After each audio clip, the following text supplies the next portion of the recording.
Hello, hello, hello. How's everybody doing tonight? Yes, this is a change, last minute change. And now I understand why Chum changes late all the time.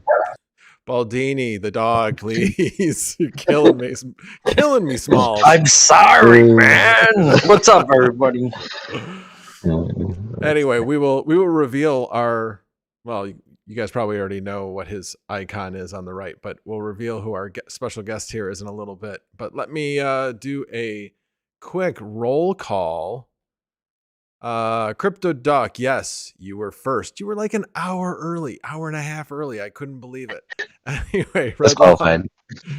Right, exactly. Red Llama. He's always around. Yeah. 56. Y2K Anonymous, thanks you guys for showing up. Rude Poots. Putz. I'm not sure how to pronounce that, but anyway. I'll stay on mute till the dog. Okay, sounds like a plan. Patrick Murphy, Fudweiser, Midnight Miner. Again, thanks for all you guys being here. Davenport Tuber. Travelers Travels. King Mining.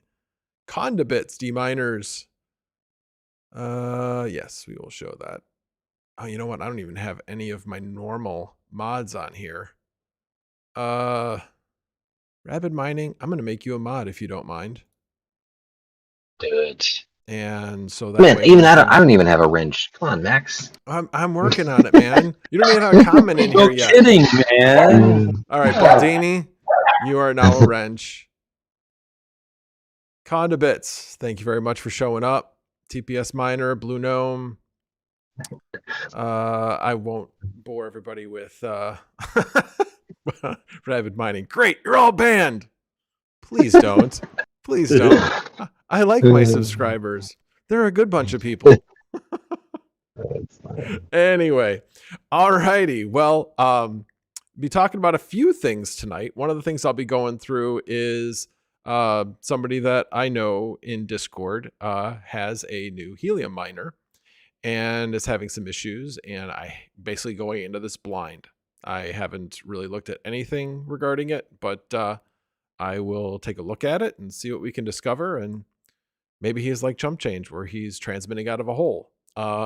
So he's not going to have a lot of luck, but we shall see what happened. And then, well, before we do that, let's reveal our special guest. Would you like to give any hints, Mr. Guest, as to who you might be? No. I mean, most of them should know me if they've hung out around Misfit Mining at all. You have very thin eyebrows. I'm Big Wooly. So what's up, y'all? So Big Wooly is a big presence in the gaming noob channel. So if you hang around there at all, yes, he is. He runs it. He basically runs the group. He keeps everybody in line by trolling them, by trolling everybody. Yes, but I'm an equal opportunity troller. I troll everyone equally. He trolls with love, you know. If you're not being trolled by him, then you should be asking yourself, what did I do wrong? So anyway, where's our main host at? Oh, our main host, he is a little tired. Pearl Rival says, "Is Chump dead?" He is not dead. He is definitely not dead. I've been talking to him. Shoveling snow killed him. Yes, basically where he lives, he says he got about at least 2 feet of snow. And let's just say that nothing seemed to go right with trying to clear all the snow, and he has a lot of snow to clear. So, yeah. He says, I'm going to bag out. Oh, look who's in the... Oh, look at that. He's actually here. Well, if you're going to be here, come on. Anyway. So anyway, you know, those Boston guys just don't know what it's like in the Midwest when, you know, we get 2 feet of snow. What big deal? They're just like, are you going to still make it into work? It's like... yeah, exactly. He was begging for snow the other night because he wanted a chance to use this little bobcat or whatever.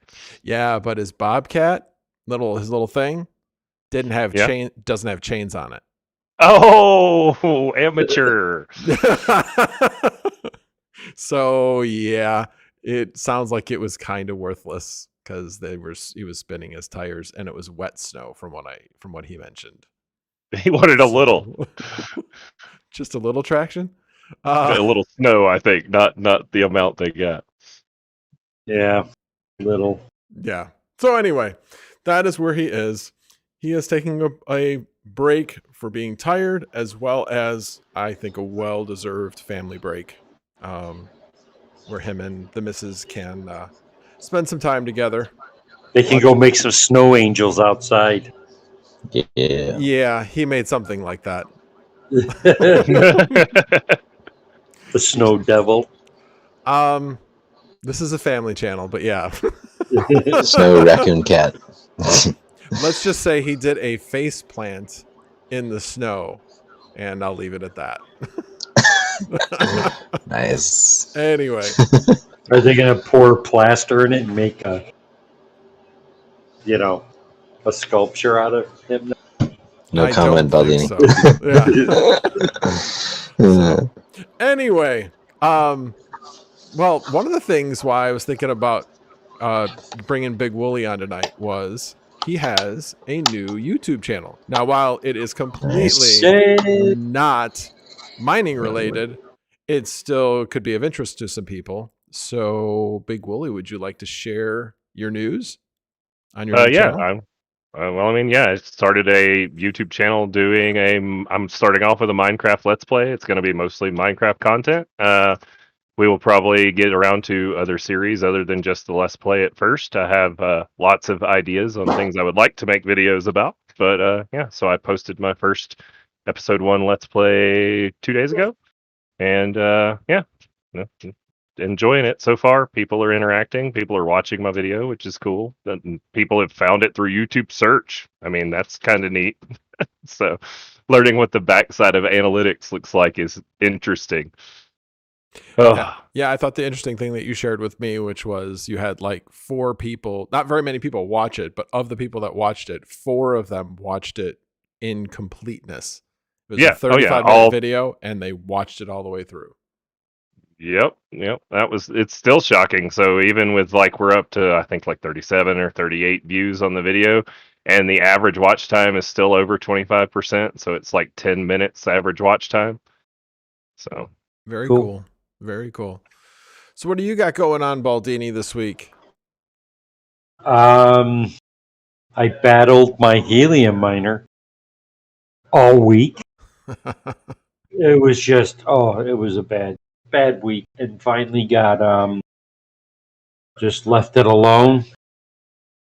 Took care of business, and it's been making some helium, but that's about it. Mm-hmm. Had a little weather, and we got some more weather coming. Typical life. Cool. And a very large electric bill. Oh yeah, I forgot about that. That was where I was trying to tell Baldini that he needs to change his electric program. So I think some of you guys have probably heard me talk about it before, but I am on hourly pricing. And with hourly pricing, yes, you'll have some spikes where things are more expensive than normal, but overall, especially at night, the cost of electricity is much lower. So for people that only run electricity during the day, they would save money on this program, but not anywhere near the amount that I save. So my electric bill was just over $500, and I saved almost $200. I saved 40% on the supply side of things. Now the distribution side and the taxes really don't change much, but on the supply side, Crazy. it was almost 40% savings.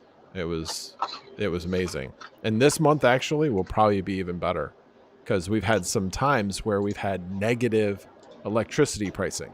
Now you may be like, well, wait a minute, negative electricity pricing? How is that possible?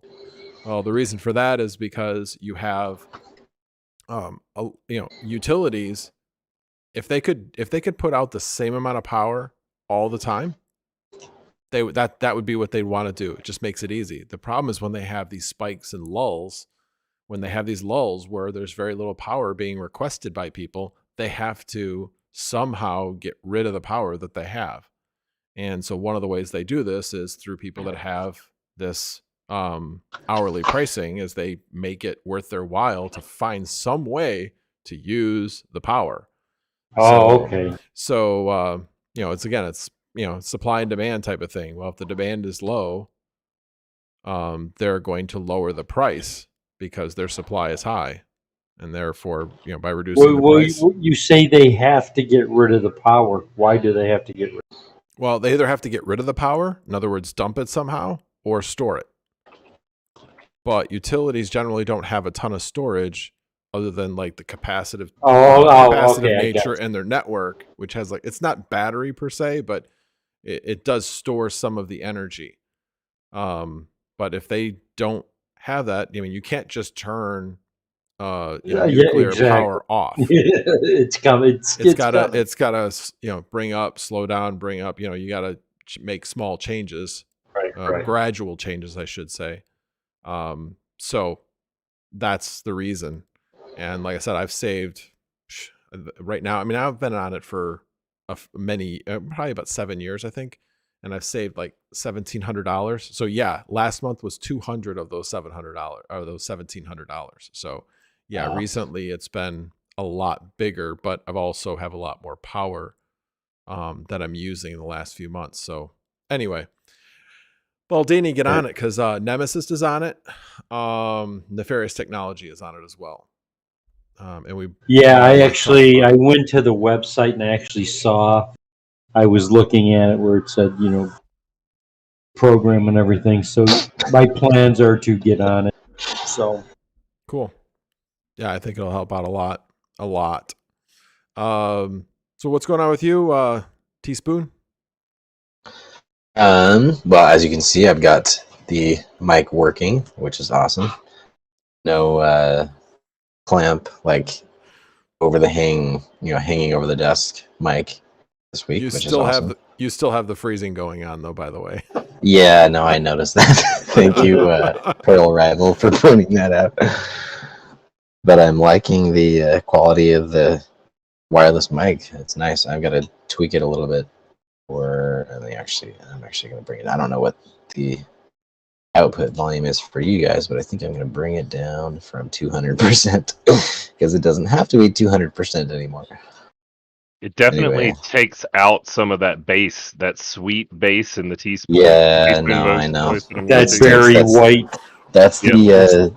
the small diaphragm. Well, this isn't even a small diaphragm. This is just a super like pencil. It's probably like a pencil mic, basically. It's, as opposed to the large diaphragm studio mic or whatever. But anyway. But yeah, go ahead.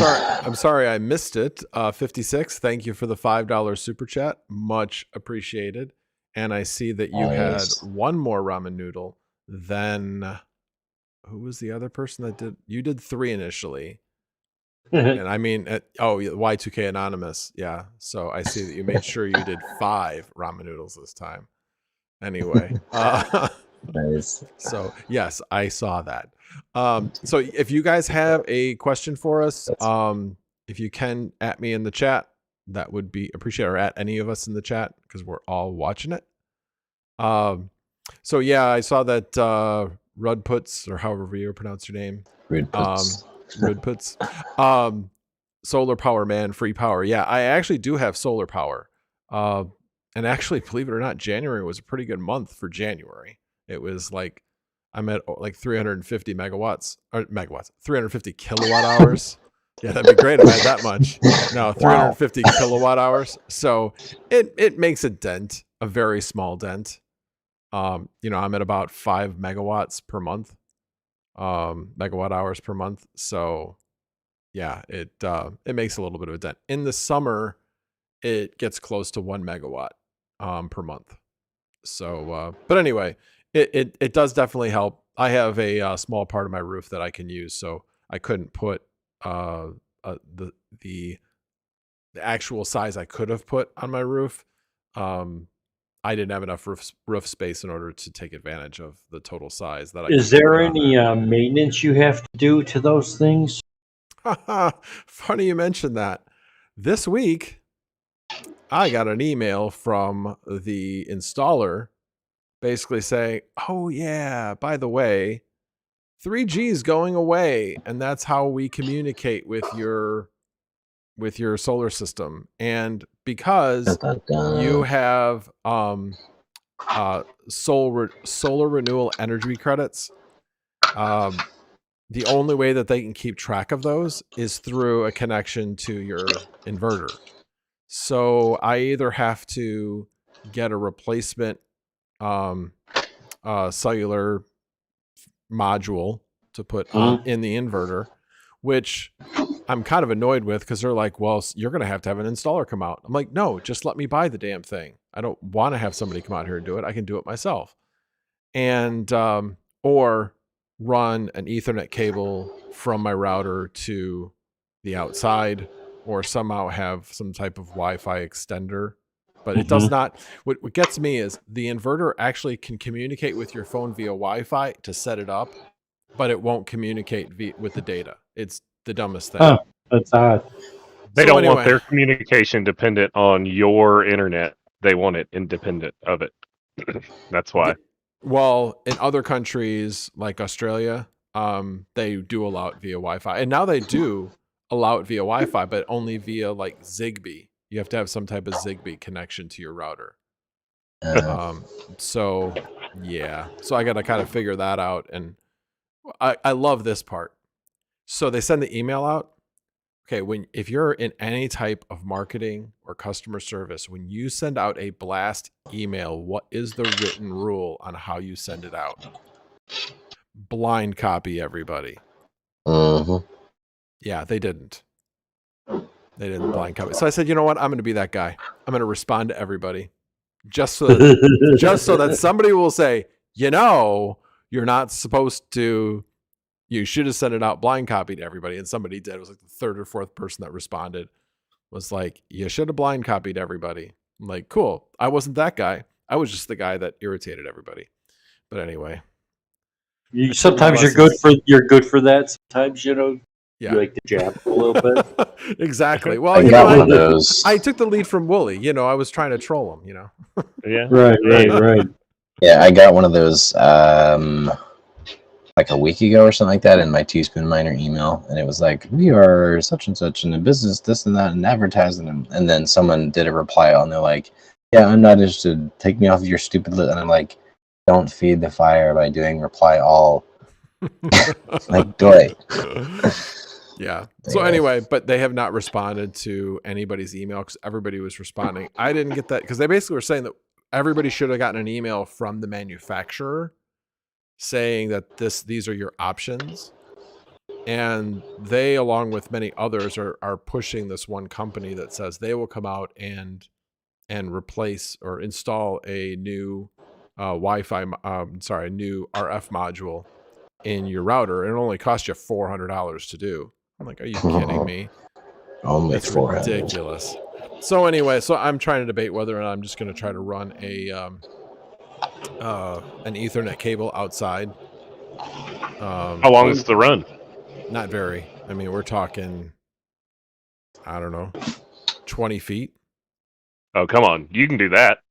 Well, it's a matter of trying to get from the inside to the outside and what I want to do is I want to run it where the cable comes into the house. Well, the problem is the cable comes into the house and then goes directly into the basement, but I don't have a drop ceiling. So, yeah. That's kind of the challenge of it. Rip a hole in it. Oh, there's lots of things I could do. So anyway, I got to kind of figure it out. I feel like there should be a Wi-Fi model. There's ways. I'm sure. So anyway, I have some time. It's like a couple months before 3G goes away. But like I said, I have to have that communication. It's not just convenience or being able to say, "Oh, look how much solar I'm generating." It's not like that at all.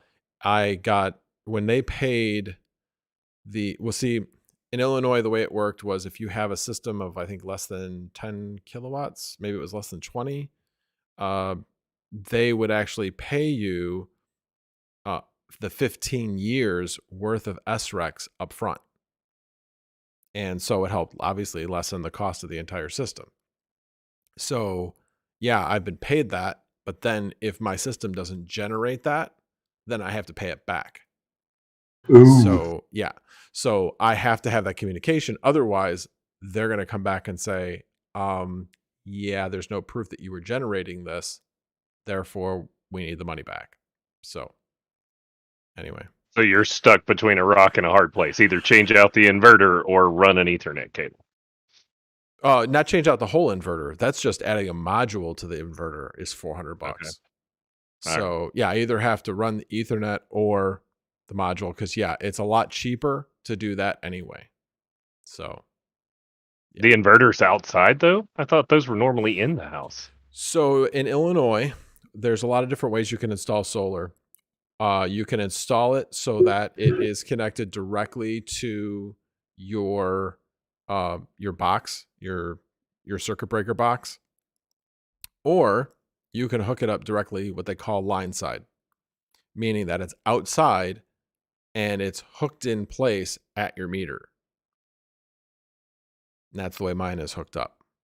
There's lots of places that don't allow this. They allow it in Illinois. I don't know why some places don't allow it, but it works. It might have something to do with the meters that they've installed that allow it. But yeah, it basically ties it directly at the meter. So that's really what defines. I mean, the house pulls what it's going to pull, and then it's obviously going to pull everything that's being generated from solar, and then any extra. I mean, it's just standard electricity flow. It's just like water. Yep. So, and then obviously if we shut off the spigot and the solar is generating electricity, it's going to shove the excess out to the grid. As we have assuming the grid wants it. Well, again, you have to, whether it wants it or not, it's going out to the grid and it's going negative. It's basically turning it around. So yeah, I get paid exactly what the going rate is. if I put it out to the grid, which obviously as I'm mining, that's not happening. I'm using every bit of it. But let's say,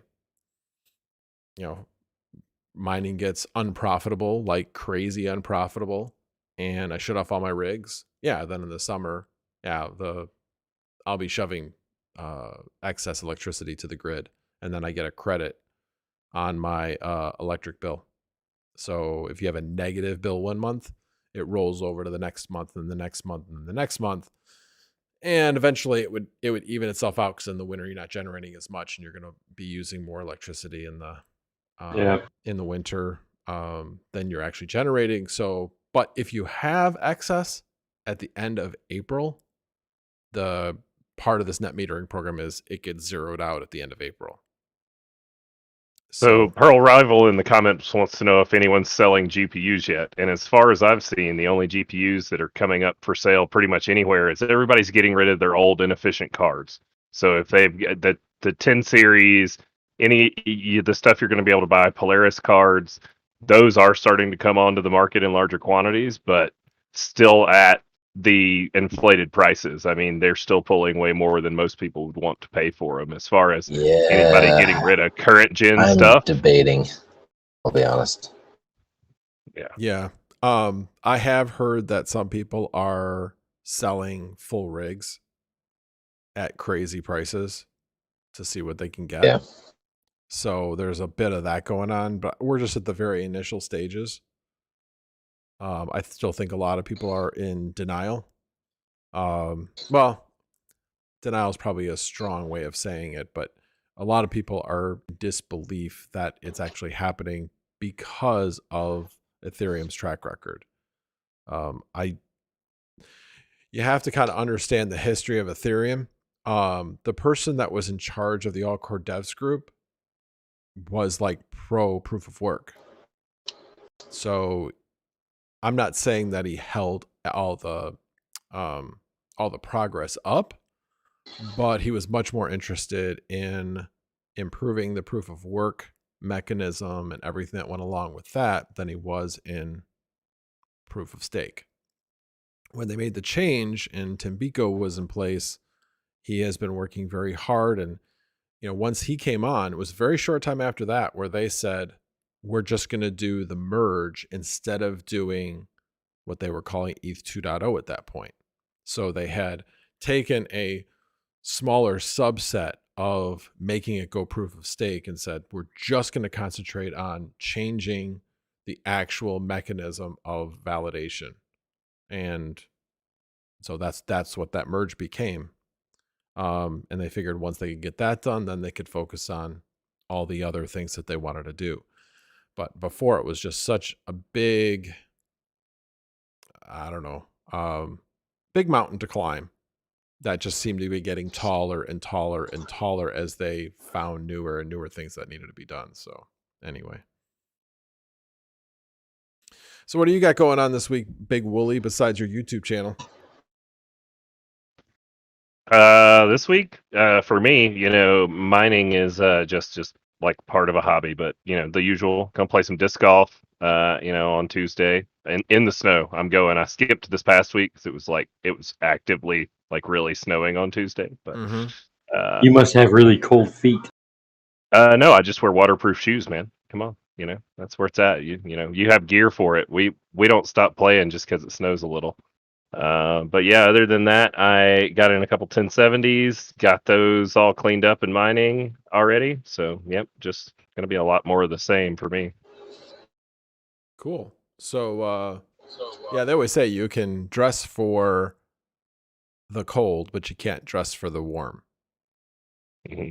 Yep, exactly. There's a point where it's too hot and it's not socially acceptable to run around naked. So, and you don't want to see this naked. Yeah, you don't want to see you don't want to see Big Wooly. I mean, the name is just a name, but I kind of am big and woolly, so nobody really wants to see that. There might be some that do. So, I'm looking at this helium miner. Assuming you guys can all see it on the screen, right? Mm-hmm. On the left-hand side, you can see that it tells you basically what it's doing. And it's got witness beacons, which tells me it's doing that right. It's got challenged beacons. So it's doing that. Constructed a challenge, and it's broadcasting beacons. So it's doing everything right. The problem is, I think that like when he broadcasts the beacon, he's getting like one person that is actually seeing it. I'm not even sure if anybody's seeing it now that I think about it. No, he has one witness. And that one is actually looks like it's too close. So it's coming up as invalid because it's in the same hex. Interesting. So he's not hitting any of these at all. The ones that are. Do you know anything about antenna position? What antenna he's using? He's using the antenna that came with it. So, and he's aware of that. Isn't that the 2.6 dB or something? He's got the one from like SP North America. Okay. So yeah, I don't know really much about that unit as far as antenna. But, so they actually ship those units. Yeah, I'm thinking he needs to see. I mean, I don't know if it's on a first floor or a second floor, but my suggestion obviously is get it as high as it'll go. And then let me see. This is North Sioux City, South Dakota. Let me pull up. Let me see if I still have that map up. Just a heads up, Max, you may want to do something about your notifications because those Discord pop-ups are coming up, and if somebody said something, something about Big Willie or something. Well, I mean, once people realize they're popping up on stream, the things that may come into your DMs, you just never know. Thank you for giving him that idea. I just wanted you to fix it before it became a problem that you didn't know about. I appreciate it. Let me fix this. I'm going to move the screen over a bit, and then that should take it out of the picture. All right, let me go over here. When you got 27 inches of real estate, you can do things like that. Yes, you can. But why is... Probably because you're doing a desktop stream as opposed to a Windows. You have an awful lot of Discord notifications. I shut those things off. Yeah, they are quite annoying. No question. You just want to keep up with everything.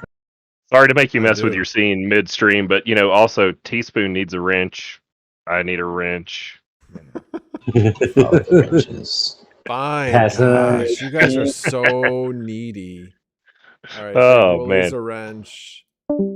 I saw Big Willie had a wrench on Panda Stream today. I'm like, what the hell is that? I still don't know how that happened.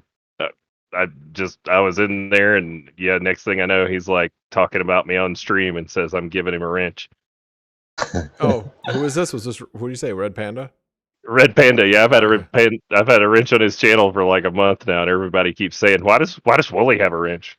I don't know. Panda likes me. Are you jealous? He's a likable guy. Come on. All right, let me see if I can find. So yeah, obviously it's going to be antenna placement. What am I trying to look at? Topological. Sorry, Condiments. Just trying to look out for the health of Max's channel. Yeah, you're like, dang it! What are you doing? Was there anything bad that came up? I didn't see anything, but it was just they were streaming in a little more frequently, so I was like, let him know. South Dakota. This is different. So if I wanted to yell at you midstream, I can actually yell at you midstream. Normally, when I'm watching your streams and I need to yell at you, it's just me yelling at my monitor, and my kids are like, "What are you doing?" Yep. All right. We are looking for, they say Sioux Falls, South Dakota. See if I can find. Oh, topography maps. Here we go. Exactly. This is what I've done when I try to help people. Like, this is what I did with Chump Change. I'm like, yeah, sorry. You're in a hole. Hang on, I gotta go back to the other one to see because there's like a river, and I gotta find the river or at least something of note. Okay, because there's the river. Hang on, what is this down here? Sergeant Bluff, North Shore. Oh, it's North Sioux City. Maybe that's part of the problem. Brookdale, McCook Lake. All right, let me see if I can get closer now. Okay, I just stopped my mining. I think that might have been my issue. Sorry, guys. Oh. Didn't we talk about that pre-stream? We were just trolling Max for mining and needing to reboot, and then yeah. I don't know. You're still kind of choppy. No, it's yeah. Oh, here's Sioux City. It's probably still. Here. Oh, here we go. There's the river. Oh, okay. Hello, Boris.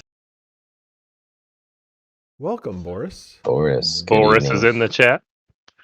Evidently. Chat. He's in the chat. All right, that's got to be that. So he's up near here. Okay.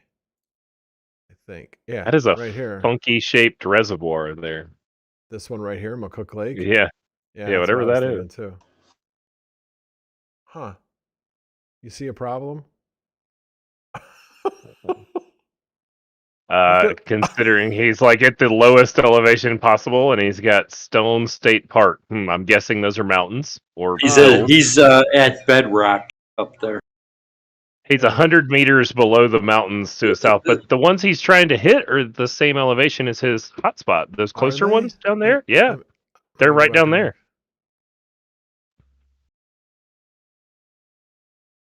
Yeah, they're before that park. Now, he's not going to hit any of that stuff on the other side of the park, but he should definitely be able to get those. Yeah, you would think. What's to the left? Nothing. Nothing? Absolutely nothing. Positively nothing. All right, let me go back and look at this. So yeah, that would all be right here. Although there are some that are here, but that would be fine because they're at the beginning. Yeah. So do you know which side of the house the antenna's on? If he's on the far side from those hot spots. As I mentioned, I went into this completely blind. Okay. So that's why I kind of wanted to have a little fun with it this way. Yeah. To see. But yeah, he's right about here. And this down here, I don't see anything in between that's significantly different in elevation. No, so he should be able to hit those. He needs to move that miner to the southeast corner of his house. Yeah. At the highest he can get it. Yeah. Exactly. I mean, but being how far, this isn't that far away. You would think he could just put it in a window and be fine, but I don't know what those antennas are like that are on those units. Is that a rack? No, it's like I said, it's an SP North America, and I forget what those SP North America actually resold a different unit, and I can't think of what the unit actually is called, but it's the ones that everybody was canceling because they kept delaying. I mean, I guess you could say that about pretty much any of these helium miners because they kept delaying. But they were one of the companies that took a pre-order. Does that mean that Chump Change is finally going to get his SP North America ones, or did he cancel that order? He thought he canceled it. He wasn't happy. I mean, I wouldn't be happy either. I canceled my Nebra because I was waiting forever on those. I should have just ordered a Bobcat to begin with. Yeah, a friend of mine had ordered at the same time as me. He got 2 Bobcats. Yeah, he stands no chance of getting those on the other side of that state park though, because that's 100 meters. I mean, there's no pole big enough. You could make a cell tower and still not get your antenna up tall enough. Yeah, and I see what he's saying because he should be able to hit these. Look at these. These are making like 9 to 10 helium a month. Yep, he should definitely be able to witness 4 to 6, 11. I'm really curious to see. This is what I would do. I would look at like one of the ones that's getting a lot, and let's go in and look at it and see what it's able to hit. Oh, because they're going to the south of it. Yep. Yeah, so he probably can get around this.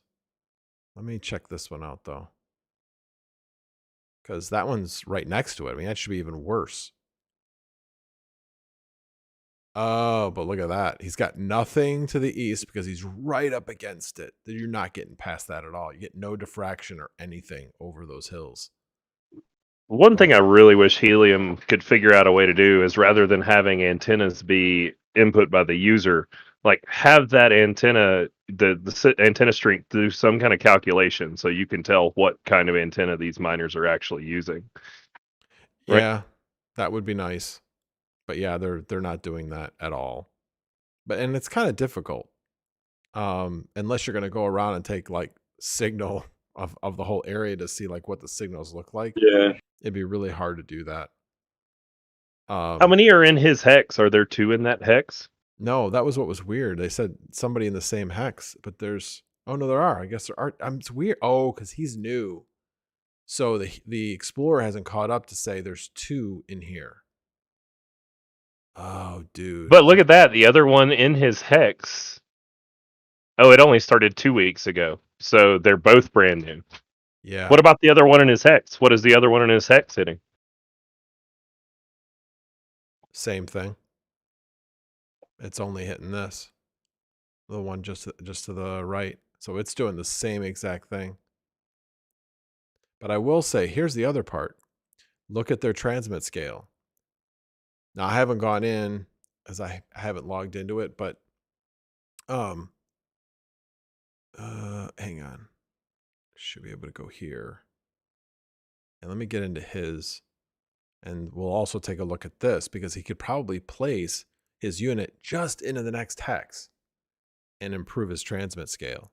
At least get it back to 1. But I mean, unless you're not going to just go walk to somebody's house and plug it. No, you just reassert your location, as long as it's not that far away. Oh, like give a different location within that area. Exactly.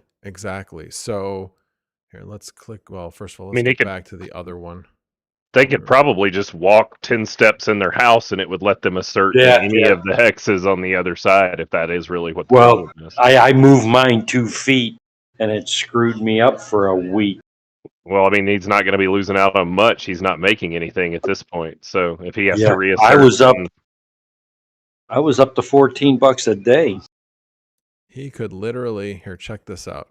Okay, so he's right here. He's really close to being on to the next hex.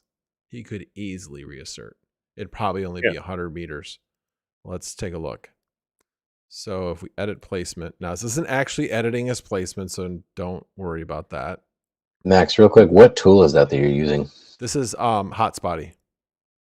Nice. If you're inside of your Helium miner looking at your Helium miner and it has like a suboptimal transmit scale, when you click on it, it links straight out of the Helium Explorer over to Hotspotty for you. It'll take you straight to yours to be able to view and edit and all kinds of stuff. So this one says 410 meters. Right now, I'm reasserted about 500 meters away from mine, and it has no trouble whatsoever. The other thing why this would be good to reassert outside of this hex is it might make this other hotspot valid again where you can actually witness each other. So that's another piece of it. Valid, invalid, though, is determined on signal strength, right? So if the signal strength is too high, he'll get invalids because of high... It's 2 ways. One is, yes, if the signal strength is too high, yes, you can get an invalid that way. But if you're in the same hex, the same resolution 8 hex, it doesn't matter what your received signal strength is. It's going to say invalid because you're in the same hex. So if you reassert out of that hex, you give yourself a chance to actually get credit for it. I didn't do a good job of remembering where the location needed to be. Oh, I definitely didn't need to go that far. So basically, you need to go to this. Basically, need to go to this intersection. Yep, and that's it. All right, let me do that again because that'll be a lot closer. Like right there. It's just over 200 meters. It's like no big deal. Now again, I'm going to click confirm. That doesn't mean he's actually reasserted his location. It's just saying that that's where I'm saying it would be. See what he could do with it.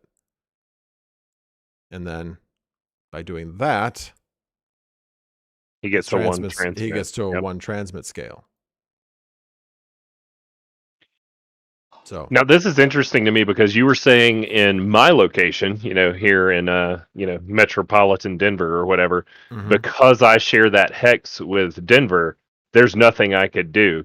But in mine, you can still not have a problem in the size hex you were talking about with multiple miners in there, and you were saying that scales up based on the total number of miners in the resolution 4 hex, or well, yeah, in your case, it was the resolution 4 hex that was causing the problem because you had Right. so many miners in that resolution 4. So let's click on resolution 4 so that we can see what that is. So resolution 4 is large. It's a very large. So if you have too many in this hex, unless you're lucky enough to be on the outskirts of this large hex, there's no way you're going to reassert a location outside of resolution 4. Yeah, you can't. I mean, I suppose you can try, and I know people that have done it have reasserted their locations much further away, but they're putting things in place that won't allow you to reassert that far away. Well, I mean, I guess my question was more of why is it that in his area there's only one allowed in that resolution where you're playing with it versus whereas in my area there are multiples allowed that don't affect the transmit scale. That's a great question, and I don't have the answer to that, but I've definitely noticed that there are some areas that are more rural where the it only allows one per resolution 8. And one per resolution 10, one per resolution 9, and one per resolution 8. In my area, they allow 2 and when you get to the third, that's when the actual transmit scale goes down. Now, Hotspotty in my area says 3 is fine. I know for a fact it's not because when I move outside of that transmit scale, the other 2 guys' transmit scales goes up. So, yeah, that's Hotspot is not always correct. But again, it's a good starting tool, and I think that this stuff has changed along the way and will continue to change as the network grows. But in his particular case, I think because he's in such a remote area, having 2 in his hex immediately changes the transmit scale to 0.5. So, and he is actually the one closest to the outside, so it makes sense for him to reassert his location instead of the other person. So, but anyway, that would fix it, or not fix it, but it would fix it to make things a little bit better. We got to get him witnesses, though. Yeah, I definitely got to get him witnesses, and that's by either changing the antenna or combination of changing the antenna and getting it higher. Because, like I said, yes, he doesn't have a lot of witnesses that he can visit, or witness, but certainly all of these right here, probably that one as well, he'll be able to see. It's just nothing else. And then the other part of it is yeah, that one of these guys was getting all the way up to here in the upper left. So he might be able to witness that as well. So, I mean, it just depends on how big and how high he goes. He could get some of that stuff down in that other bend of the river, too, that's south of the topography change. true. What did that look like? Do you still have that topography map pulled up? I do. What does that look like between there? You're talking about like down here where it says Dakota City? Yeah. Yep. So he could definitely get down and around there, too. So there are some more down that he could witness in that direction. Mm-hmm. But yeah, pretty much he's only going north, northwest, and southeast. That's the only way he's going from where his hotspot is. And if that river ever floods, that helium miner's not going to matter. Yeah, that's true. Or you know what? Do you have a friend that lives a little bit further east, up in the higher elevations? Because that would help a lot. I mean, if you had any people that you knew up here, yeah. That was that effect we were talking about with the ones in Metro Denver. Those guys that are over on the hills on the front range got directional antennas aimed back down at the city, just making a killing. Yep. Exactly. Alrighty. I haven't been keeping. Has anybody been watching Has anybody been watching the chat? Oh, we've been on it. You missed one good thing, though. So Boris says that he just got his Starlink and got it set up today. Starlink, is that the Tesla? That's the internet? SpaceX, Elon Musk. SpaceX. Yeah. Okay, that's what I thought. Yeah. Nice. So he was saying he had to put a wireless bridge in to get the internet from the garage to the house. So, but I'd be curious to see how that shapes out for him.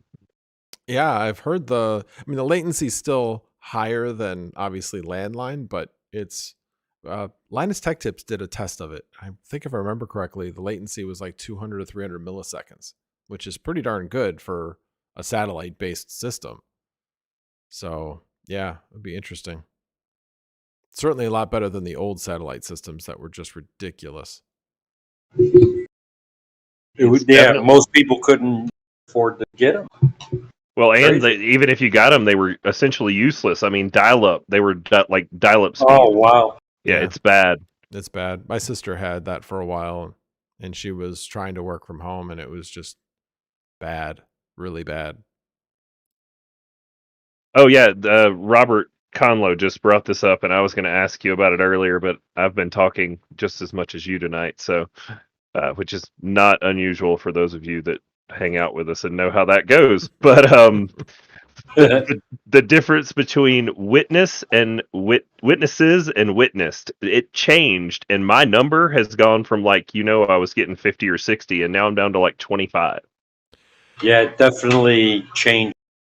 Yeah, I don't think that had anything to do with the change they made here. I don't want to bring mine up. I don't want to dox myself. Well, here, I can bring it up over here. Let me take a look. Don't click on my tab. Well, I'm on the other screen, so no worries. I mean, mine hasn't really changed much. And the total witnessed, I think it really the number still means the same thing within the statistics. The only difference is when you look at witnessed, it's showing you who you witnessed. But the actual statistic, I don't know, maybe that is total witnessed now. Like all the people that you've witnessed. Yeah, maybe. I don't know. I wasn't really paying attention to the change in the actual statistic itself.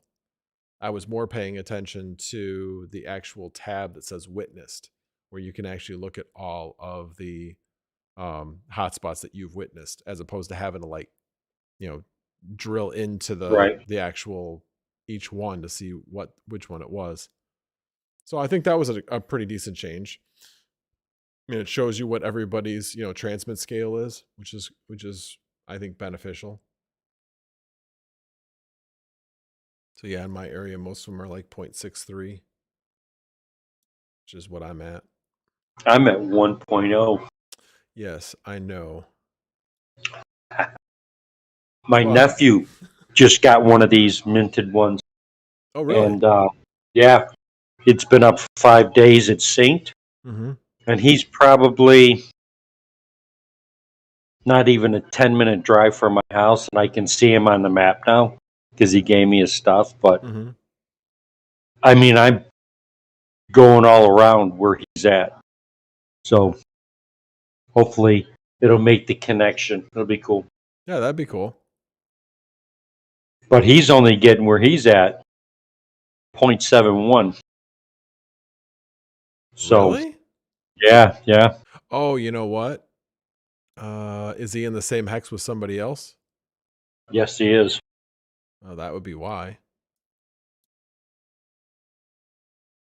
In his small neighborhood, there's 4. Yeah, that's kind of interesting. 0.71. That's an odd one, because in your area, if there's 2, the transmit scale goes down to 0.5 in this resolution 8. So Crypto Dave, I see that you asked, what do I need to type in to see the map in my area? You mean the topo map? Hey, Chili. How are you? Yo, Chili. So what I did, I don't know necessarily how you do it here. But I just typed in South Dakota topographic map. I just did a Google map, and then I pulled this up. This is the one I generally use. but it will point me directly there. So that's generally what I do. And then I find the location I'm looking for and then zoom in. If that's, I think he was talking about either hotspotty or helium. Oh, the helium miner map. Oh, okay.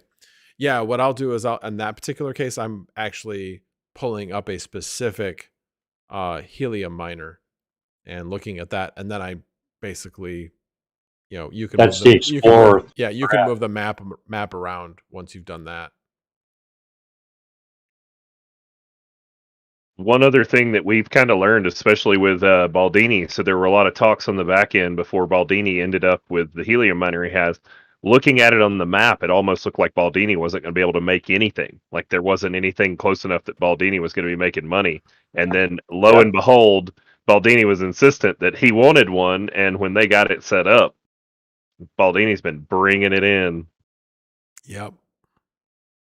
And then I was really high on the horse, and I came crashing back down. Yeah, I mean, you're still doing well. I mean, you're basically doing about the same that I'm doing right now.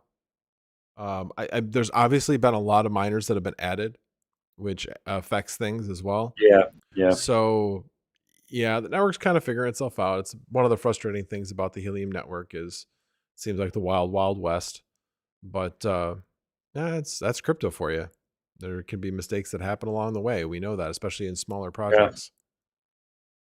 I'm just happy that my antenna's making. I mean, I don't know if I'm breaking records with it, but I mean, what's the longest I could farthest I could possibly hit with it? Because I'm getting the longest is like 12.3 kilometers. Pretty good distance from where I'm at. So I mean, you could put like a 30-foot pole in your 30-foot flagpole in your backyard. I have one in the front. You have a flagpole in your front? How tall? Probably 30 feet. Is it taller than the top of your house? It's pretty tall. It's 3-inch iron pipe somebody welded as a flagpole. So, yeah. Okay. So you would either need like a cherry picker or something, so that you. It's probably. I'm saying it's at least 2 feet. I mean, if it's taller than your house, that would definitely be the place to put it. Scissor lift or something like that. Yeah. Something. You just put like a strap, an extension ladder, and use the pole to balance. Come on, we've all done it. Climb it like a monkey. You gotta. I need. Yeah, this is one funniest home videos. We need to have the thing running. I need Max to go over there and we need this live streamed. I'm just saying. If Baldini is going up this ladder, Max, we know you're close enough. We need you over there and live stream this for us. I will not encourage this activity whatsoever. That is a really bad idea, Baldini. Yeah, I'm probably too old and fat to do it. I don't care how old you are. I don't care if you send us my skinny kid up there. I wouldn't. No, it's a really bad idea. I've gone up some stuff. That's all I'm saying. Or says the insurance company would want to see it too. Best to not record it. Yeah. Now the thing, does you have the ability to take the pole down at all?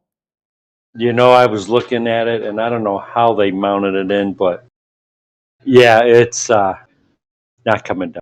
Okay, let's say, because that's the other thing. These poles generally you can take them down. They concreted it into the ground. There's no slide pole or sleeve in the ground for it, And there's no like hinge pin or anything like that? No, I mean, and it's like I said, it's 3-inch iron pipe, like what they use for gas lines and stuff, like 10-foot lengths with couplings. And yeah, it's huge. And I'd have to take a bandsaw to cut it down. Right. So, yeah, you know what? I'm happy where my placement is.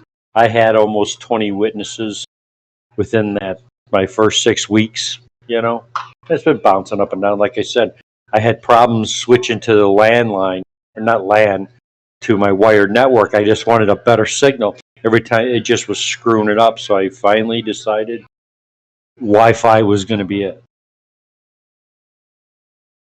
It works for me. Well, one of the other things I was going to bring up tonight. Why is this? There we go. was this project that I was just made aware of, and it's called the Weather on Demand, WeatherXM, and we were talking about it the other night. I was talking about with Crypto Shaped, and we both got put on the wait list. And then I talked to my son about it, who's a meteorologist, and really, as we started talking about it, it made no sense. It made no sense because it on the top of things, it sounds really good. And the fact that, like, oh yeah, look, we'll get all this weather data, and you think like Twister, where, oh yeah, you send all these sensors up into the Twister, and you're gonna get all this information. Except when you start like really thinking about it, these networks already exist. With Wonderground is one example, and the interesting thing about it is Wonderground actually is owned by IBM, and Weather Channel is also owned by IBM, and Weather Channel doesn't use any of that information. And you think, well, why wouldn't they? With all that data, why wouldn't they use it? Because it's unreliable. It's not accurate. It's not accurate enough to gain any usefulness out of it. So I actually went onto their Discord, actually with my son. My son wanted to troll him. I really wanted some information, and the questions he was asking were good. He found it trolling. I'm like, it's not trolling. It's actually good questions to ask. We started asking, like, well, how are you going to control, the quality of the data? I mean, what are you doing to scrub the data? What are you doing to make sure that you have, you know what you're getting? Because they aren't just allowing only their own weather stations. They're allowing third-party weather stations as well. So anyway, I just thought this was a pretty interesting concept, except it already exists with Wonderground, and I believe AccuWeather has something similar as well. Yeah. Yeah, as far as meteorology goes, I don't think it's really useful. And my son was looking at it, and he's like, do they even have a meteorologist on staff or even consulting? And the answer to that was no. They had scientists, like programmers and things, but no meteorology or atmospheric science people working on the project. So anyway, I came across it, so I was curious. Has anybody else heard of this project? Nope. But I mean, from a miner's perspective, do we care about the real world application, or do we want the coins?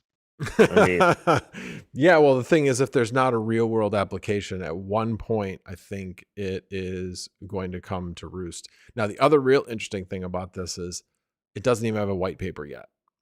And so a lot of people are asking questions, and they're all saying, well, it's going to be in the white paper, but you don't have the white paper yet. Yeah, but it'll be in the white paper once we put it out. But we want you to order these things before we have the white paper out. So if you're not a beta tester type of person, well, then don't order one. That's basically the answer. And I was like, I think I'll wait. I'll get on the wait list and then not order one. But I was kind of, I'm curious to see what happens with this project.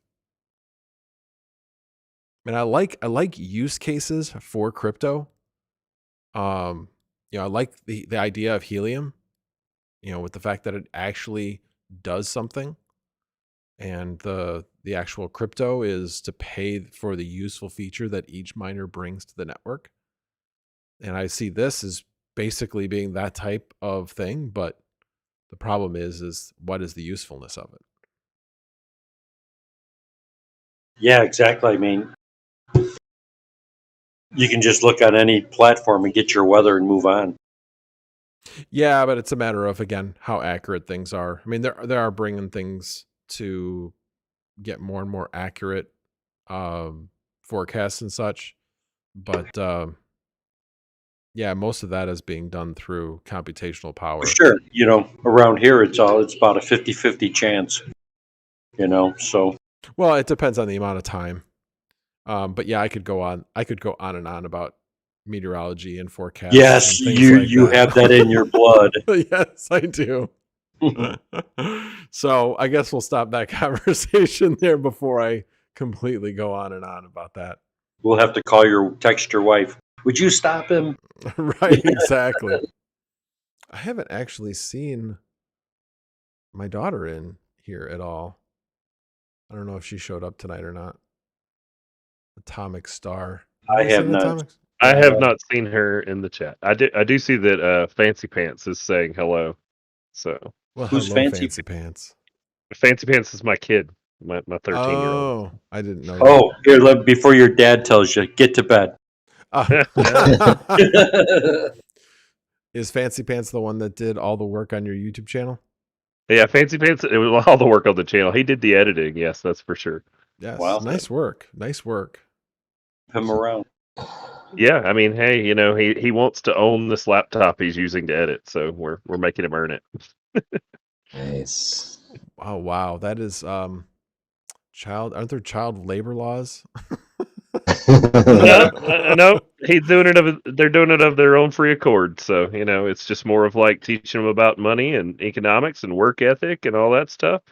13's not that far from actually working. So, I might have to do like the same thing that Chump Change does and do like a check-in of helium miners to see how they might be able to improve their situations. So I just got a request, so I'm gonna look. Yeah. you saw that one in the chat. I was going to bring that up did. earlier. Yep. Well, I just saw one in the chat. I don't know if there was one maybe earlier than that, but No, it's the same one. You're probably on okay. top chat again and not live chat. No, I'm on live chat. Dun, dun, dun. I'm on live chat, and I'm scrolled all the way to the bottom. Hey, Big Wooly. Yeah, what's up? Oh, wait a second. Hold on. Wrong one. Sorry. I'm like, you already got 1,000 views on your Minecraft video. Yeah, no, I wish. That'd be cool. I was on the wrong video. Sorry. Proceed. Never mind. So I don't see any witness beacons at all here. It looks like everything's operating correctly on this one because it's done a broadcasted beacon. It's constructed a challenge. It has received mining rewards, but it looks like the mining rewards are just... Yeah, but it's not witnessing anything. I'll share my nephews with you. Hold on. Unofficially. Don't tell them.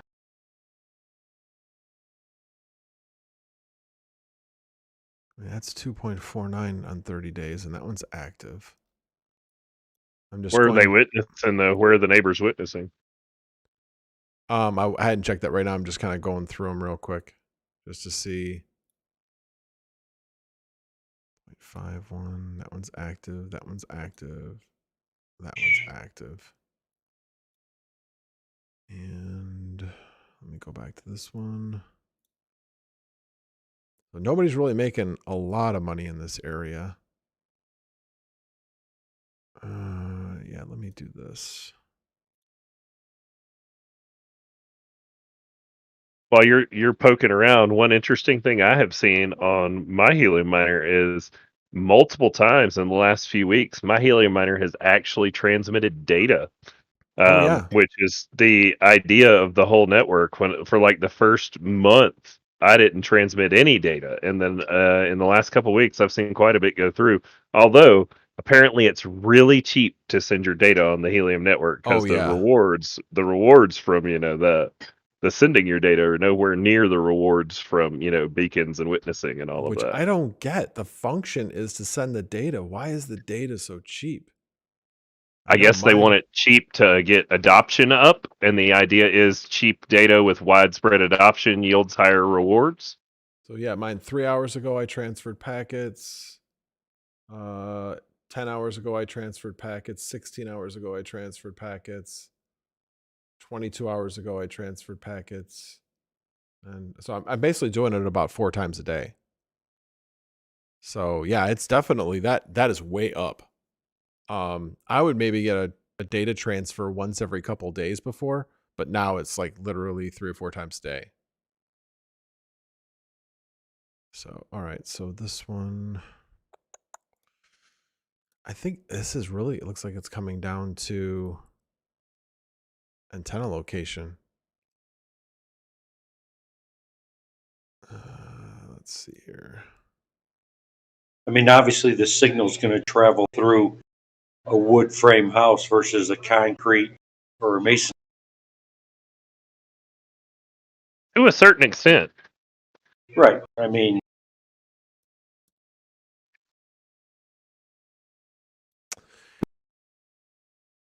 and plus, is there any what the band that they travel on, is there any interference that could affect them? Well, or are they their own spot freak? 915 is old microwave frequencies, right? So I'm not sure exactly, but I believe so. But that's like really So you're saying if I old. stuck a like a hot pocket next to my helium miner? No, just kidding. well, if you run the microwave and your helium miner is between it and the people you want to witness, then yeah, it will screw it up. But also, what some of that spectrum was used for the old Nextel networks, push to talk. Really? I know. Yeah, a lot of that was It's- down in that I range. remember that. It's those. close, but that was lower 800s. I actually used to work for Motorola, and that was Iden is what the brand name of it was, and I actually Yeah. sold that system internationally. I just wish cell phones worked that good because, man, you could be in the middle of a concrete bunker and that thing would go off chirp chirp, and your buddy's like, "What's up?" and your boss is looking at you like, "What?" Yep. Those things were pretty cool back in the day. Yeah, back in the day, that was like Motorola. Like, oh my gosh, we ran into a gold mine here by getting this partnership because it was going to cost them a pretty penny to roll it out, and they didn't have to worry about the service necessarily. But it was a proprietary system. It wasn't like an open network. So they had no competition whatsoever. Yeah, it was a beautiful thing. But we all know where Motorola is now, which is pretty much nowhere. An obsolete company in our area. Yep. The big Motorola campus now has Topgolf, Zurich Insurance. And I don't know what else it has over there. I'm kind of curious what happened to the Galvin Museum. That was like where they had all the museum for all of Motorola and the history of them with the war. Yeah, The way the over Motorola time I've radios had for a the lot war. of friends, family that worked for them. Yeah, it was definitely a good company while it was still Right. in its heyday. There's a lot of things. I see passive cash flow in the chat saying that he's putting 2 miners in his house right now, but not earning anything. Well, your 2 miners will be competing against each other for rewards, so you can drop your transmit scale on them because you have 2 of them in the same hex. Yeah, that's So- definitely not a good idea. You would probably earn more to turn one of them off until you could find another location, and Yep. then make sure you get good antenna and placement on it.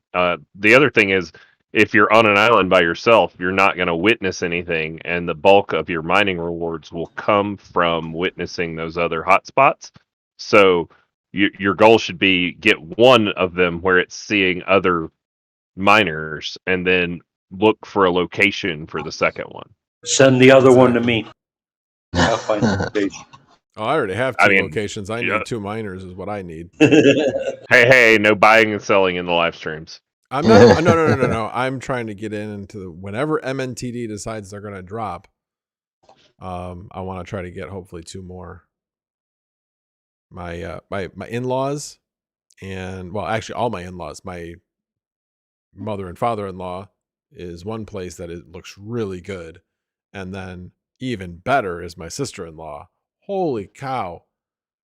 Lives up on a hill in Florida. Yes, there are hills in Florida. They're rare, but yeah, she's in a perfect location. I've looked at the hotspots that are near her, and they make a lot. And she has nobody in her hex, in her resolution 8 hex. So yeah, it would be really good. Max really appreciates the super chat there, Condibits. Good night. Thanks for hanging out with us. Yeah, thanks, Condibits. Really appreciate it. See, Big Willie, you were sitting there all nervous. You're just handling this live chat like you've been here forever. I Like was a boss. not worried at all. What did I say to you, Big Willie? As I was about to say, pull the plug. Pull the plug. What did I say to you prior to because you're kind of like, well, I'm not a huge miner or whatever, but what did I say?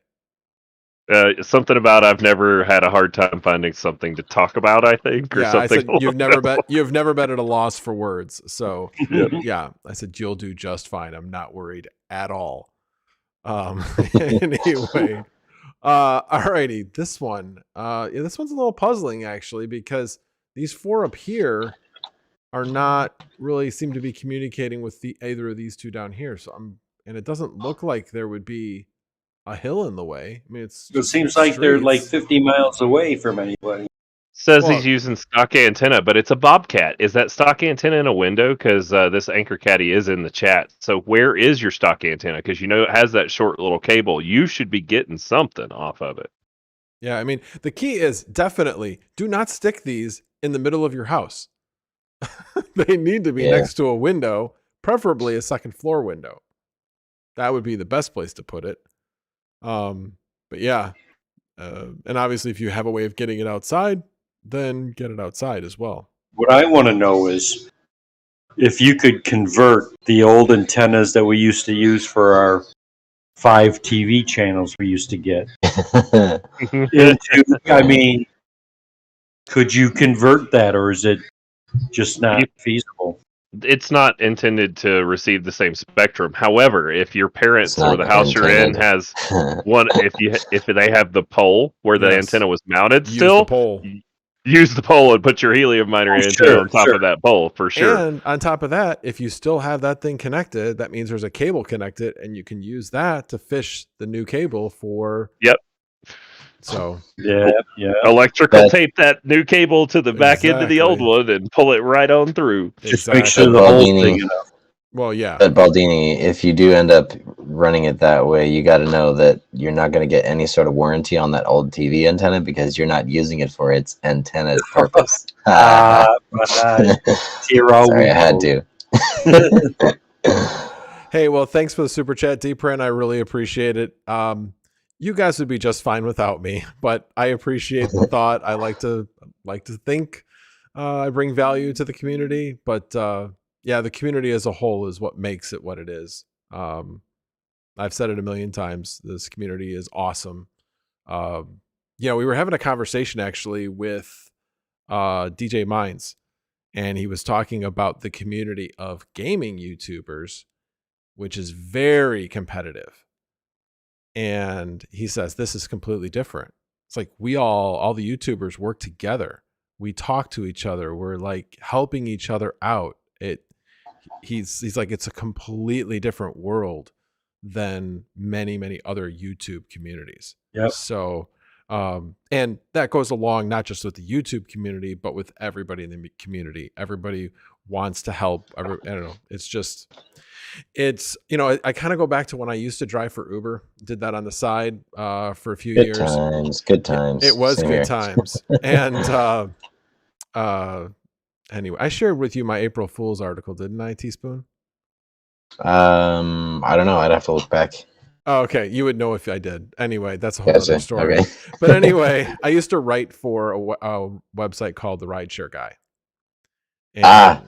And good old what is it, Harry? Yeah, something. Exactly. Well, I used to follow him back in the day. Anyways, I digress.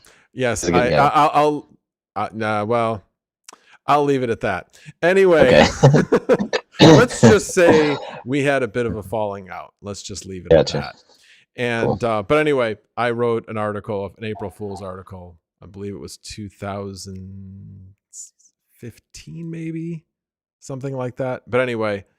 Look up, if you ever want to find a really funny article, look up Gitaride, Gitarryde. We did an April Fool's article of us, the rideshare guy starting a rideshare company. And we had a number of very special features. So read it. It's fun. Anyway. Gitarryde. I think I found the article. It's not, as long as you know how to spell it, it's not too hard to find. But anyway, it's pretty funny. Let's just I'll put one little bit in there. One of the features, I believe, if I remember correctly, the way I wrote it, it was a day. It was a special day, and it was called Shag a Driver. So anyway, Oh my god.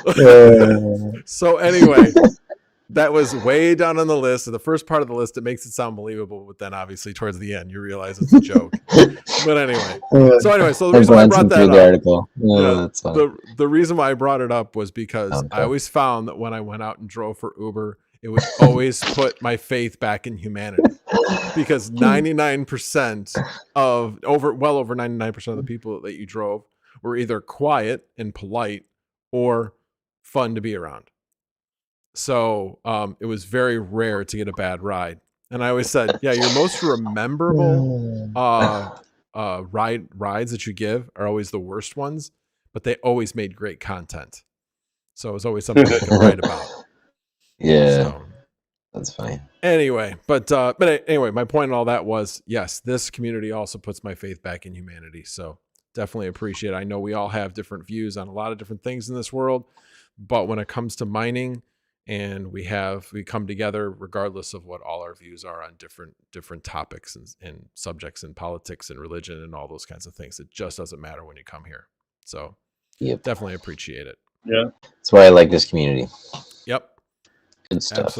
Absolutely. Alrighty. Well, let's see if there's any additional questions. We've been going for almost an hour and a half. Let's see if there are anybody else that has any remaining questions. Oh, We could Robert chat. Conlow. Go ahead. I would say Robert Conlow's asking me to look at orbiting Sage Bird. Let me take a look. Yeah, sorry, that other one I didn't really understand. Why the heck? I mean, the other one, he said he has a new 5.8 rack antenna and the LMR 400 cable he's getting ready to put in, and I think okay, that should help out a lot. Yeah, that's gonna help a good bit. Well, he's across the pond. No, I mean, this is actually on this side, Port Angeles. I'm not sure where the heck that is. Is that like, where is that? At Washington? Yeah, most of these. That's in the Sound up there. Yep. Okay. Oh, yep.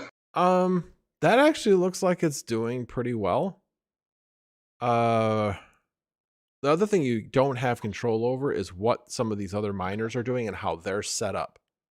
If they're put in the middle of their house, yeah, you may not be able to hit everybody. You would think you'd be able to hit this guy right here, but I mean, this tells me you got a pretty good setup because you're able to get across the water. Right. So, and again, across the water, how good is their antenna? If they have a good setup and you have a good setup, then yeah, that's going to help out a lot. Let me take a look at these. Hey, Red Panda, what's up? What the heck was that? That was a very loud yawn. It sounded like. Yes, it was. My wife just yawned. Okay. They certainly did. So like this one right next to him, Best Mango Terrier, it's 0 Best Mango HT. Terrier. So I don't know if they put this in a safe in the middle of their house so it can't transmit anything, but okay, so you're not gonna hit that, that's for sure. Let's see what else was there. Oh, this is the other one right there. I'm just kind of curious, the ones that are right around them. Again, another one. What are they doing with it? I mean, yeah, if they're not getting anything, that tells me something's wrong with their setup. So you're obviously hitting everybody directly around you. Although I'm not sure you're hitting all three of these guys. Wow, look at, well, let's take a look at this. Because obviously this guy's making a ton of money. This guy's making a ton of money. So where are they hitting? Oh, look at that. Holy Yeah, moly. Conlow's giving you a little bit of insight. He says it's on the second story of his 3-story building, and that it's kind of blocked in with another apartment in the front. And by front, do you mean between you and the water, where it's trying to get those witnesses on the other side? Because a building, a big structure, yeah, that's pretty cool though. How that's grabbing all that. Yeah, that is cool. That's why he's making a lot of money, because he probably doesn't have anything in front of him. probably got it on the top. But yeah, you're going to be limited by that. Yeah, there's not really, unless you can somehow get on that roof. Yeah, there's not much you can do about it. But yeah, look, I mean, helium's about location, location, location. It is everything about location. Yeah. And by location, I mean obviously where it is in general with, you know, topology and everything, but also with everything, you know, your micro area, you know, where exactly you are. Like with the way I have mine hooked up, mine's on the window, but if the next closest house to me is probably a good 200 feet from the back of my house.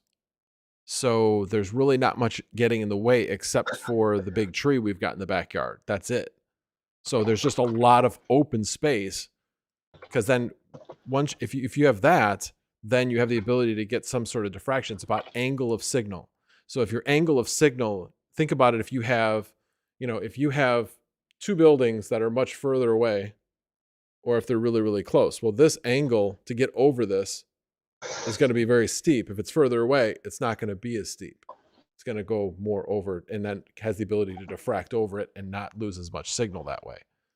So yeah, a lot of that, if you have a building right next to you, yeah, that's going to really block the signal a ton. Because there's just no Or how way about to a get over metal the top. fire? How about a metal fire? That would do it too.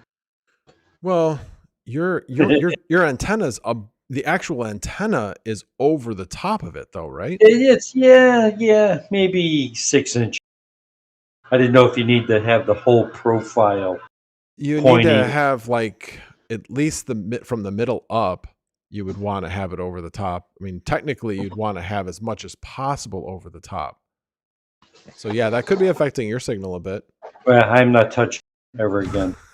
Well, if you don't reassert your location, if you're just messing with the antenna, it's really not going to have that big of an effect on rewards and stuff, because as far as the network's concerned, you've been in the same place the whole time. It's when you assert your location that change makes a difference. Tell it when I move 2 feet. For your situation, though, if you want to get it up and over the top, dish mounts. So for like satellite dishes, you can buy one off Amazon for about $30 or $35. It'll give you about a 4-foot mast. And you can put that right where you have it mounted, and then you'd get another 4 feet, and you'd be over the top of that chimney, and it'd never be. I don't want to look like the crazy one in the neighborhood, you know? Dude, I already got mine on one of those. What are you talking about? Yeah, I would totally be the crazy person in my neighborhood. I don't care, but you like dollar bills, y'all. Don't matter how crazy I look. Exactly. What gets me is that I had a satellite TV antenna on the side of my house, and that we had switched to cable quite a few years ago, and then we had our siding replaced, and they're like, well, do you want us to put the antenna back on? Like, no. I'm like, okay, what do you want us to do with it? Like, I don't care, take it with you, throw it out, whatever you want to do with it. They're like, yeah, we'll scrap it. We have to scrap stuff anyway with aluminum siding and stuff, so we'll take it, we'll just scrap it. I'm like, cool. So, you know, win-win, you know. And I'm like, damn it, if I had just kept that mount, that would have been nice. Would have been nice. Max, Crypto Dave says, I think someone is mining on boats. Haha, look out at the ocean from Savannah, Georgia.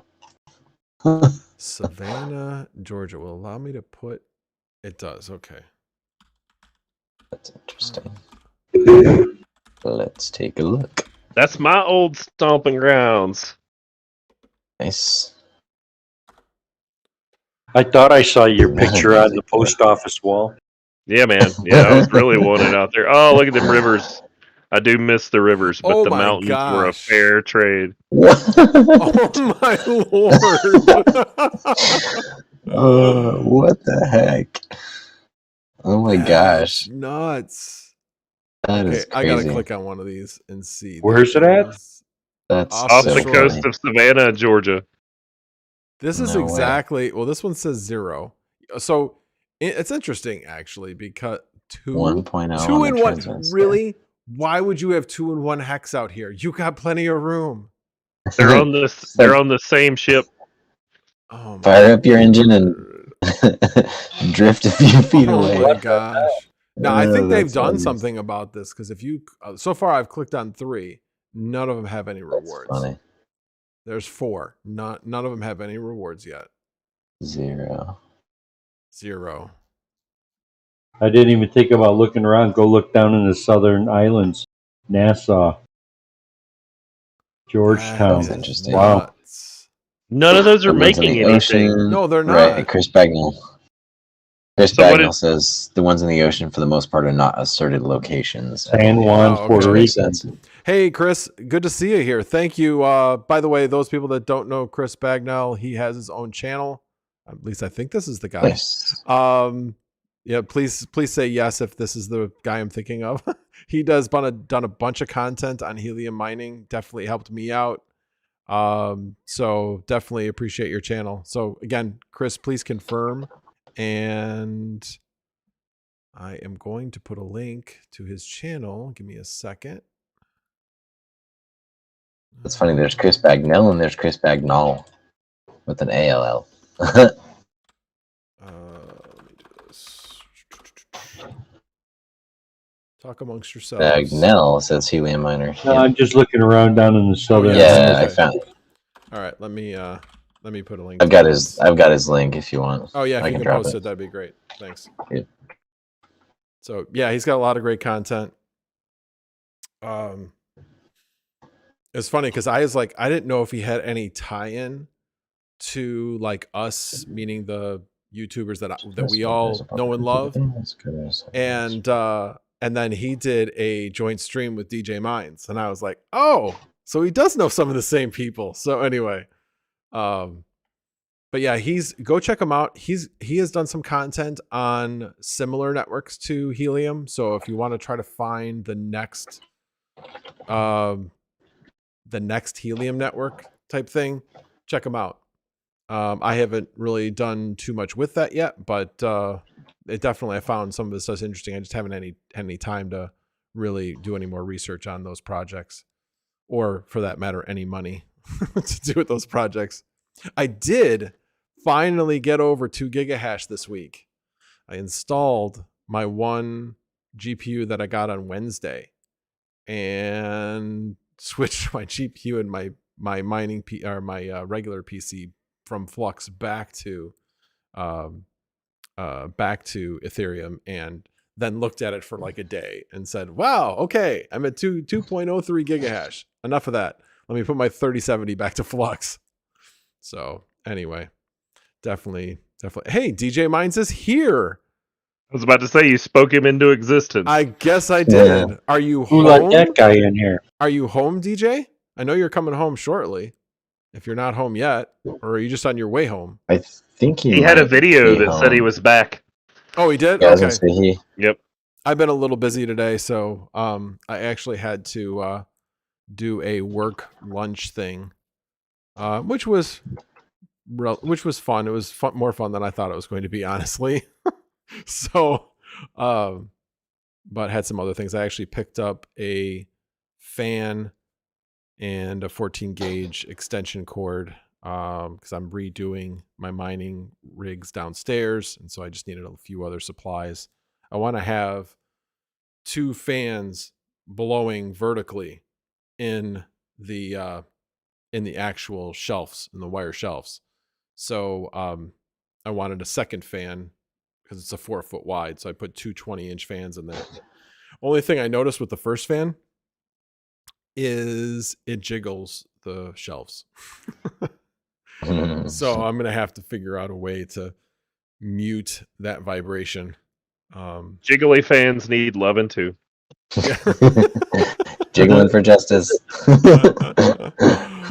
So anyway, but yeah, I and then I was talking to my wife. I actually had some like foam that I'm probably going to put underneath the fans, and hopefully we'll mute that vibration, and then won't have any problem. But that's my project for tomorrow. I want to finally finish up that shelving unit and get everything set up the way I want it. So looking forward to getting that done. With the wife is out of town, so also after work I could have time to do that if I need to. But yeah, I miss her. Nice. But she's having fun in Florida, where it's Cool. like she was complaining. She's like, Sounds like fun. it's 50 degrees. We're in Florida. It's 50 degrees. I'm like, Well, it could be 20, which is what it is here. So We hit 63 degrees today, and then it's supposed to be blizzarding on Wednesday, and then like a low of like 0 on Friday. So I was just like, make up your mind. What the heck? Mm-hmm. It's crazy. That old Midwest weather. Yep, it's just wait 24 hours, wait a few hours. It'll be different. I know we're supposed to get up in the 40s, where we are later in the week. I think it's Tuesday, so that'll be nice. It'll melt some of the snow. Make sure my solar panels are nice and clear. They're mostly clear now, but they're not completely clear. So, alrighty, guys. I think we've been streaming long enough. Unless you guys have anything to add at this point. We could. I could chat about my weird networking. Oh yeah, you talked about that before. Yeah, why don't you talk? Yeah, why don't you talk about that? So I've had a couple of different instances of this. So I've got 3 rigs in my storage space, and then my studio PC.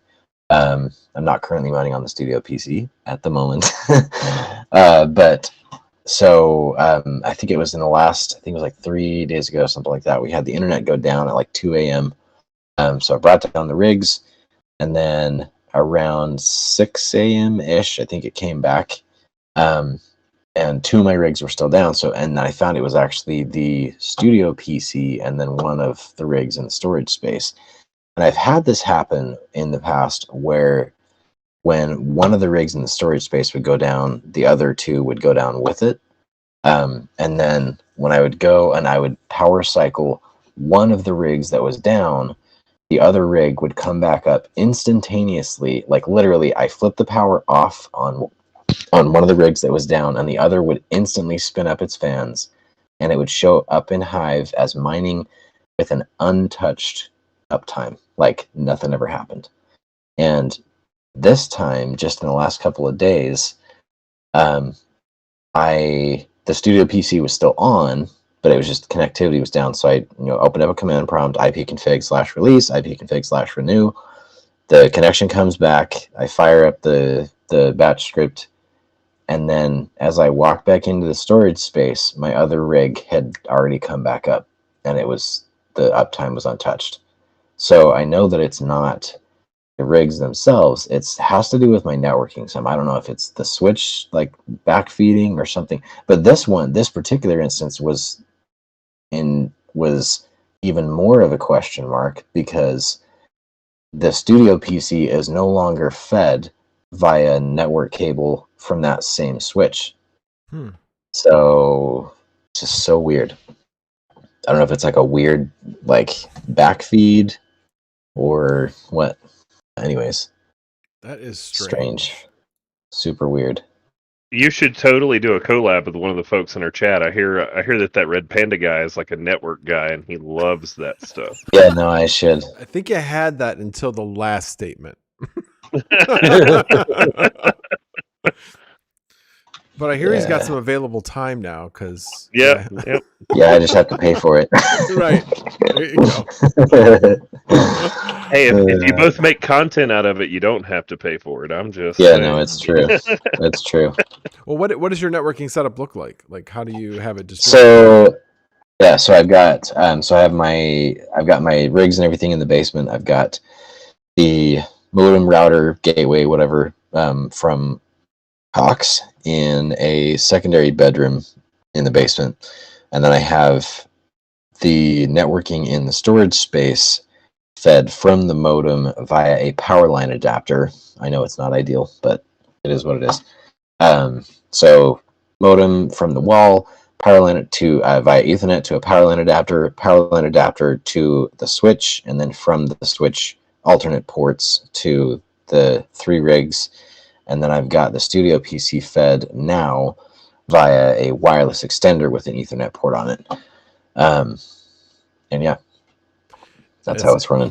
Yeah, I mean, I guess as you're troubleshooting something like this, it's try, removing pieces of that. The first place I would think to look would be the power line adapter. Yeah, I've had a couple of other people talking about maybe suggesting an alternate setup of some sort. I don't know. Like, well, and it's super annoying because like I had planned. So I had bought a 50-foot Ethernet cable.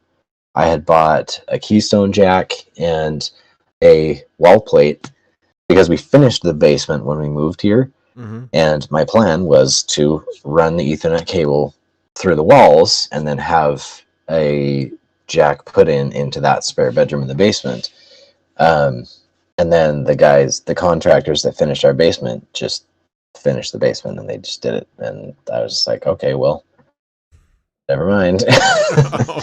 Well, and then they also had, and then there was another, and then the whole other annoying side of that story is that they opted to not put in 240 volt for my rig outlets because they say that stepping down from 240 to 120 right at the outlet, that's a fire hazard. And I'm like, it doesn't work that way. But anyways, what Sugar Cube says goes. So we didn't get it put in. But anyway. What I would try, and it's relatively cheap thing, is to actually get a Wi-Fi extender that has an Ethernet port on it and try hooking your switch to that and see if that, run it for a week, 2 weeks, whatever, see if anything goes down. And if that fixes it, then it was the power line adapter. Right. So that's actually, by the way, that's exactly the way that I run mine. All the stuff in my basement is done via Wi-Fi, and I have the Ethernet jack on the Wi-Fi extender hooked up to an 8-port TP-Link non-managed switch. Yeah, just a plug and play switch. Yeah, mine's just a dumb switch too. It's I think it's a TP-Link 5-port or something like that. It was like $20 on Amazon. And those things they're solid. They're like, they run and they work great when they work. When it doesn't get flooded by my H110 or whatever the heck is happening. Right. Have you actually popped into your router and looked at the traffic when it's happening? Or is it more like you keep freaking out and are just wanting your miners back working? Well, no, I haven't tried to take a look. Next time it happens, if it happens, which it probably will at some point, and that's the hard thing, is it's so unpredictable. But next time it happens, that's not a bad idea. I'll have to pop onto the router and see if I can take a look and see what's going on. It is like the sort of dumb gateway type of thing where I just have like the app and then I can get in to see. I don't know, I'll have to look at it and see what options I have for traffic management and whatnot. It's just the one that came with the provider, from the provider or whatever. It's not like a fancy one. Might be about time to upgrade that router. Yeah, I don't know. I'll have to see. Because it's a modem router, so it takes the coax service from the wall and then it has just a wireless gateway built into it. Right. And we do it that way. Well, we do it that way, which and if there's other suggested ways, and that's like you said, I actually might just snag another one of those same wireless extenders, because I have one that I use for the studio PC and it's been fantastic. I got my speeds on the studio PC went from like 13 megs down via the switch to like 90 something megs down via the wireless extender. And the wireless extender is further away from the router than the switch is, which the switch is wired. But anyways, so it's interesting. Yeah. The other thing is that a wireless gateway that you own, or are you renting that one? I'm pretty sure we rent it, if I remember right. So the other thing you can put it in bridge mode and actually get your own router. Gotcha. I actually did that because I was like, I should be able to get better speeds with where I'm at. But I had the newest router from Xfinity, which I later found out was, no, that's pretty much state-of-the-art router and state-of-the-art wireless gateway.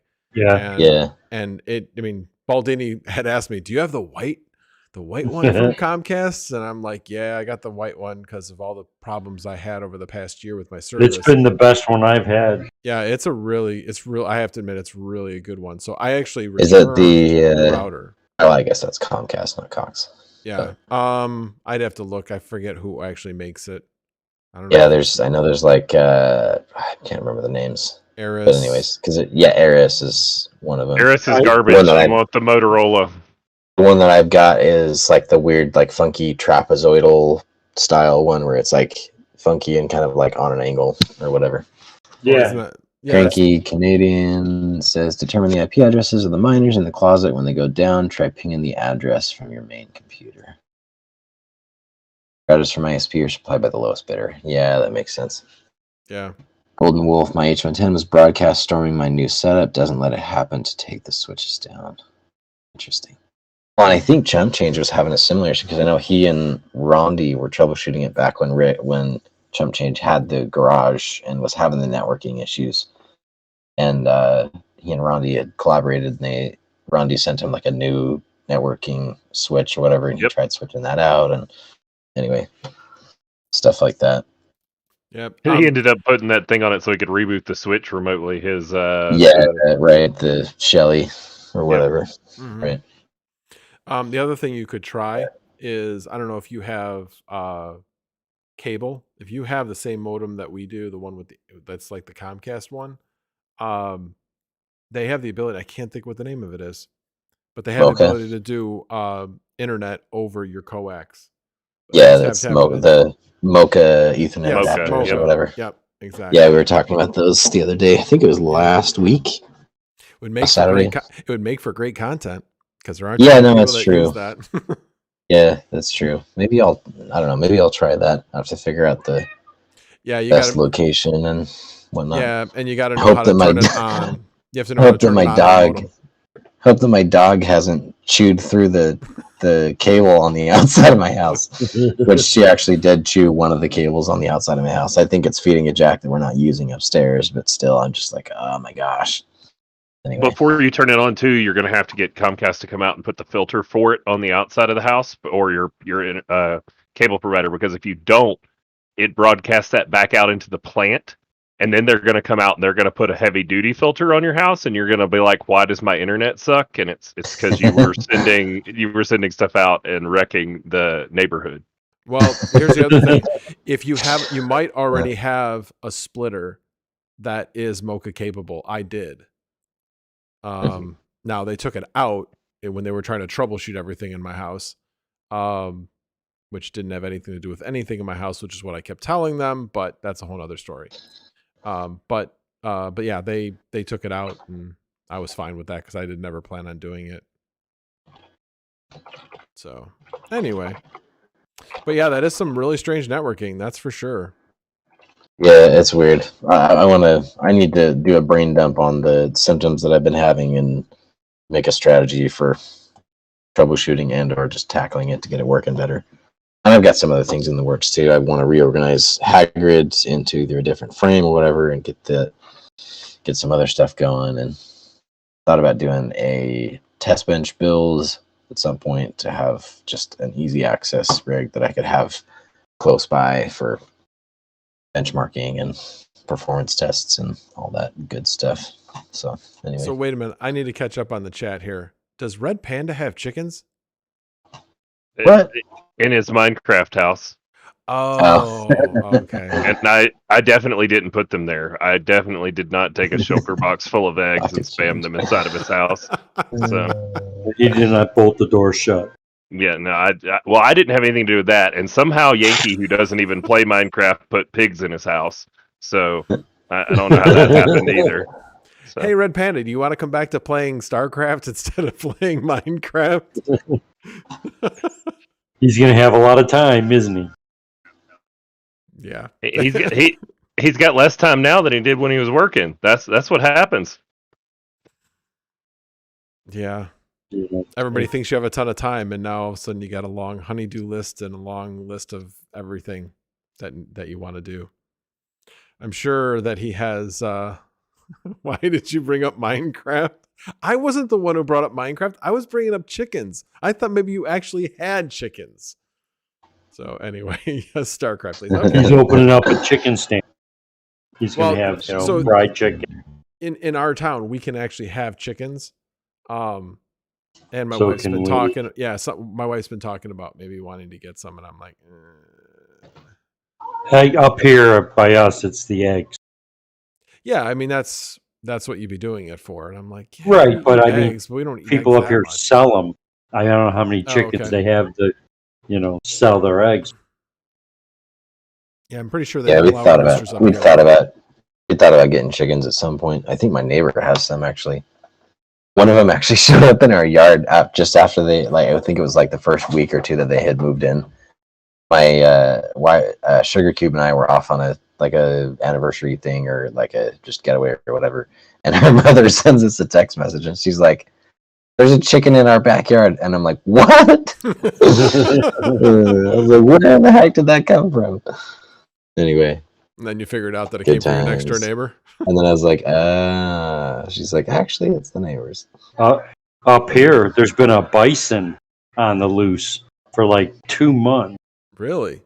And they've been trying to hunt it down, and they're trying to get it out humanely, but it just, how can you not find the bison? Yeah, exactly. There's reports all over Facebook. He's here today. He's over here. Go get him. Tranquilize him. Go get him. And the hunters want to take him. And crazy. And I know that we have like buffalo at Fermilab. I know that, but yeah, that's to keep the other animals in check. They have. So, alrighty. Well, I think we have gone for 2 hours. Wow, I think we've been exceeded Chum Change's latest streams with the length of the time that we went. Big Wooly, what did you think of your first stream on Misfit Mining? Was it fun? I mean, it's good times. It's just like hanging out and chatting with you guys, except instead of yelling at my screen and you not hearing me, I can actually yell at you and you can hear me. You're like, hey. Yep, that's pretty much it. Pretty much it. Misfit Mining in a nutshell. Exactly. So, alrighty, guys. Well, we're gonna call it a night. Probably some of us will head over. Probably most of us will head over to the Gaming and Noobs channel, and we will see you over there in a little bit. So, thanks everybody for coming. Really appreciate it. And you guys all have a wonderful evening. Yep. Take care. Take it easy.